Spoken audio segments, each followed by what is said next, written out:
What are you proud of as a Luo nation? What are you proud of? You can say, this is what Raila have been bringing to us. Just as the dust from Gachagua's airport drama is settling, Raila vanishes. Yes, he's overseas, holidaying with family and friends.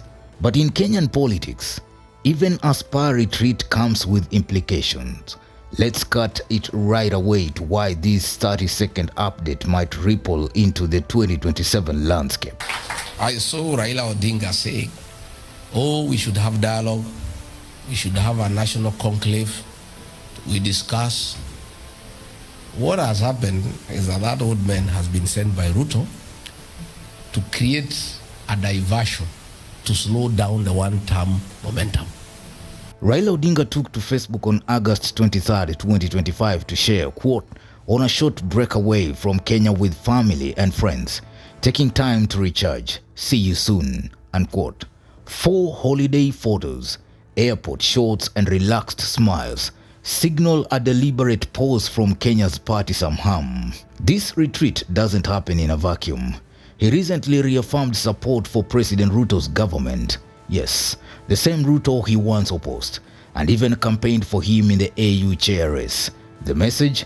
Unity or optics? And the AU bid flopped. Raila's back and forth is turning into a strategic tango. That baba ya Raila alitumia Wajaluo.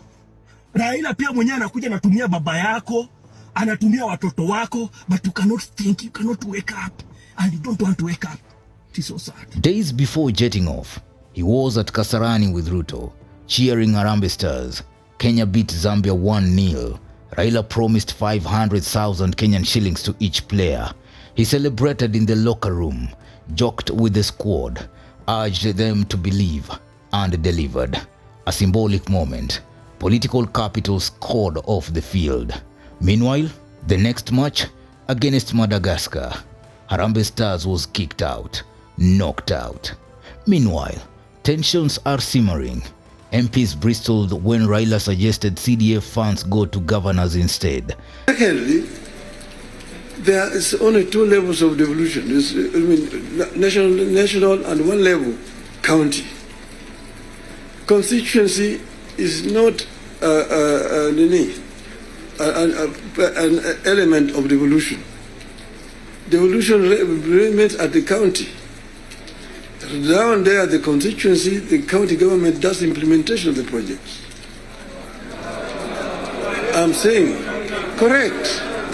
And Ruto didn't shy away from calling MPs corrupt, a growing us versus them dynamic, exposing fractures within the ruling coalition.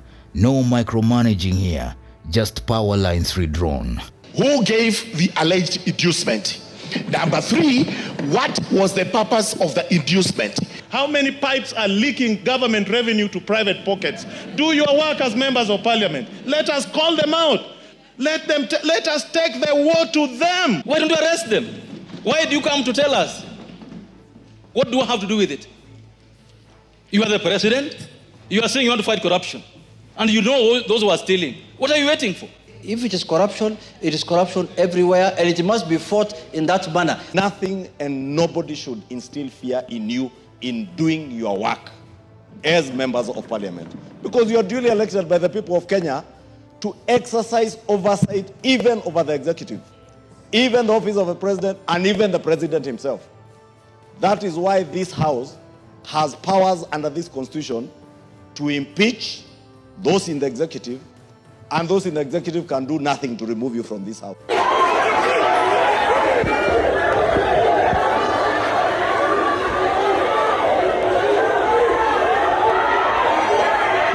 Remarkably, this unfolds just days after Rigathi Gachagua's dramatic return from the US. That was public spectacle, crowds, motorcades, chaos at JKIA. In contrast, Raila's exit is quiet, understated. 2 exits, same airport, but entirely different political signals. Is he truly recharging or building strategic distance just like Gachagua did? Is this a reset before re-emerging stronger, or just optics to diffuse heat? In politics, sabbaticals often silence the noise. We are reading between the vacation lines here. Working hypothesis, strategic cooling off. Let the political heat settle while factions align. Correct. Correct. 2. Unified messaging. Reset after mixed symbolism of Ruto alliance plus Chan cameo. 3. Timing the return.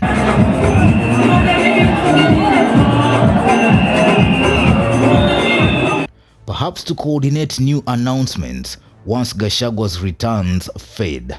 For ODM and UDA watchers, this marks a pause before the next overture. 2027 quietly inches closer. Point to ponder. Will Raila stage a high-profile return, grand entry, speeches, rally? Will the CDF versus MPs clash deepen or get resolved? What's the next political theater? Why is it Raila cannot empower Luos? Because he knows very well. If he empowers Luos, they will no longer be his political pawns. He will no longer use you as his political pawns. The only thing that Raila can give you is poverty, bloodshed, deaths, graves in Nyanza. That's the only thing that Raila can contribute to you. Raila has built economic empire, his economic empire for him and his family. He has built a political empire. But what about you? What about you people who have been used as his political pawns? What are you proud of as a Luo nation? What are you proud of? You can say, this is what Raila have been bringing to us. Because he was in Moi's regime, this is what he brought to us. Because he was in Kibaki's regime, this is what he brought for us. He was in Uhuru's regime, this is what he brought for us. And now he's in Kibaki's regime, this is what he's bringing to us. Can you tell us? Can you just be proud of yourselves and tell us what you have been receiving from this man called Raila? Your problem is not nobody else. All along, your problem have been Raila Odinga.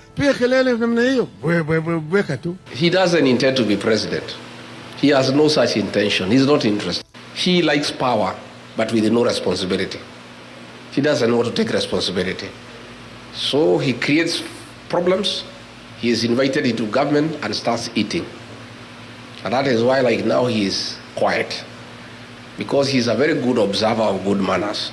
When you're on the table eating, you don't talk. So these cousins now have found their way as a family. And now all the cousins are talking the same language. So I saw Tinga the other day crying about cousins. He was crying in a funeral. Instead of mourning the late Phoebe Asio, he was mourning the loss of cousins from his grip. Holiday or strategic retreat? It's both. The man who once dominated headlines now takes a breath. But in our hyper-connected, always-on politics, even a pause demands decoding. Keep watching. When he returns, we'll be ready. What do you think about this sudden exit of Raila Odinga from the political scene to take a sabbatical rest? Drop your comments. Newsroom, Maisha TV, Bushabi Jr.